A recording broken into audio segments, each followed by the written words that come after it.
stopped. Gerloff crosses the line. It's P5, 1.5 seconds down on P1. Enough for the second row of the grid. Either side of him, the two Kawasaki's, Alex Lowe's and Axel Bersani. Lowe's less than 1/10 of a second down coming into the final sector here. An opportunity for him to improve. Fourth on the grid here in Magny-Cours in 2020 and 2021. Alex Lowe's yet to make the front row in 10 previous appearances at the French round. Bulliger, Redding, Van der Mark lead the way. Lowe's coming past Jonathan Ray as he makes it to the line and goes P1. First rider into the 1 minute 51s, a 1:51.946 for Lowe's, so he's found a lot of time in that final sector. Yeah, it was interesting though for Bulliger. He was a lot slower than the other riders in that final sector. Scott Redding was a half a second faster than him on his fastest lap, so in that area it was a bit of an issue for him, but the condition's so tricky now. You can see Rinaldi's gone down there. That looks like it's pretty close to where Lowe's had his crash, and for Rinaldi, obviously, it's a...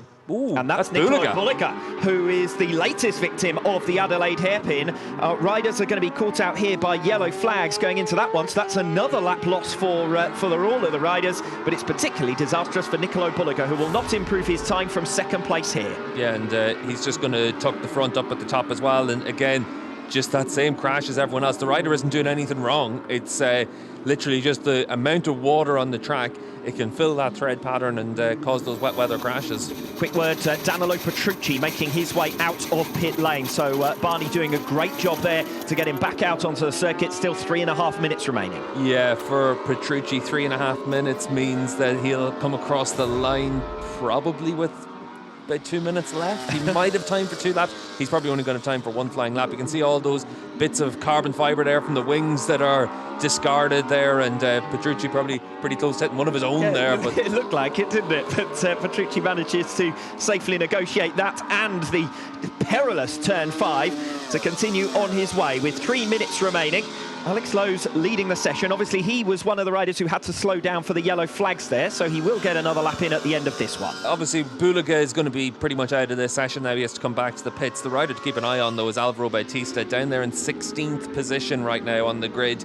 And if Bautista wants to have any real mathematical chance of winning this World Championship, he needs to qualify better. He needs to win races this weekend. So for the double world champion, it's now or never really here this weekend. Jonathan Ray, our pole sitter in wet conditions in Assen earlier on in the season, but otherwise Superpole has been a costly weakness for him in 2024. 8th on the grid in Portimao last time out, as good as anything he's managed in the dry for Yamaha. So an opportunity to qualify on the front row of the grid here for Jonathan Ray. Just found himself a little bit of space before going for it with 2 laps to go for Ray. Just interestingly, when you look at the timing tower on the left-hand side of the screen, you can see the P beside Alex Lowe's. He's already come back into the pits. He's decided it's not worth the risk anymore. You've got a race in a few hours' time. You want to make sure you've got a good lap time in, and then whatever happens for the grid happens. So he's decided just to call it quits in this session. Waiting game now for Alex Lowe's as to whether he can claim his first pole position in WorldSBK since 2018. Has been coming for him, hasn't it? 3 consecutive front row starts, P2 in the last 2 rounds behind Top Rack, and he was only 1/10 of a second from pole in Portimao. I think he would have fancied his chances, frankly,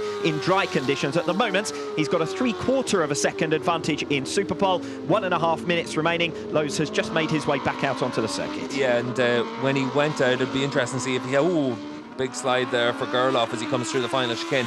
It'd be interesting to see if he's got enough time to do another lap, or if he's just going out there to do a wet weather practice start. Garrett Gerloff crosses the line to move up into P4. New personal best for Michael van der Mark as well in 5th position. So it's Lowe's, Bulliger, Redding provisionally on the front row of the grid. Gerloff, van der Mark, Bersani on the second row of the grid. That's good news for Axel Bersani. Jonathan Ray, Andrea Locatelli, and now Xavi Vierques just set his new personal best, but 2.8 seconds down on P1 as we watch Taz McKenzie making his way off the final chicane. Currently P15, another of our wet weather specialists. He does enough to climb a place above Philip Ertl and into 14th place. Yeah, and for McKenzie, he'll know that this is an opportunity this weekend to be able to spring a bit of a surprise and put yourself into the mix for some points in this one. And good to see Taz back in action after that crash at Donington and missing the last few rounds. Alvaro Bautista down in 16th position. This is certainly not going to plan for him.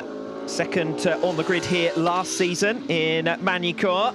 You would have suggested that the second row of the grid would have been the minimum target for him. But in wet conditions, Bautista just not finding the grip out there to deliver the kind of lap times he wants. 0.4 of a second off his own personal best there last time around. He's got one shot at this, Alvaro Bautista, to climb from the 6th row of the grid. Yeah, but you could see as he exited that last corner just how much that bike was moving around underneath him. You could hear it on the mics as well. And for Bautista, there's so much water out on that racetrack now.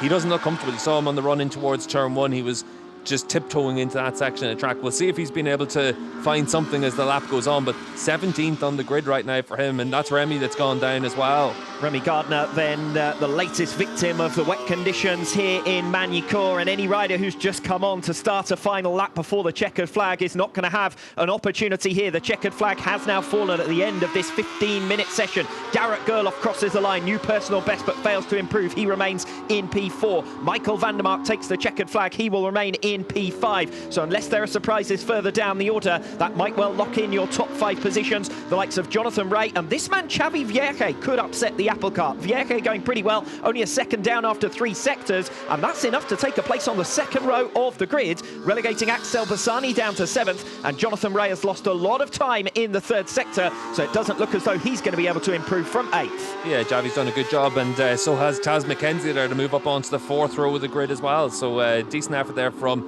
2 of the Honda riders. But for Vierge in particular, it's important to do that because Iker Lecuona is going to be 19th on the grid right now as well. So big difference between the 2 Honda riders. An opportunity in these conditions to score some big points for Vierge. Here's Jonathan Rea coming across the line. He remains in 8th position. The only rider I think might improve late on here, Brad Ray, who is 12th position at the moment, just making his way through the final sector, and we pick him up now. Best grid position of P17 this season at the Australian and UK rounds. So whenever there are conditions like this, opportunity knocks for some of the riders outside of those regular points-paying positions. Brad Ray, previous best grid position in WorldSBK of P6, crosses the line, a new personal best, but remains in 12th position. Still his best Superpole effort of the season. Yeah, up there on the 4th row of the grid, and decent effort from Ray because he needs to remind people what he can do. His future still a big question mark here if he'll be on the grid next year in WorldSBK or which team he'll be with. So good reminder there to put it up on the 4th row of the grid.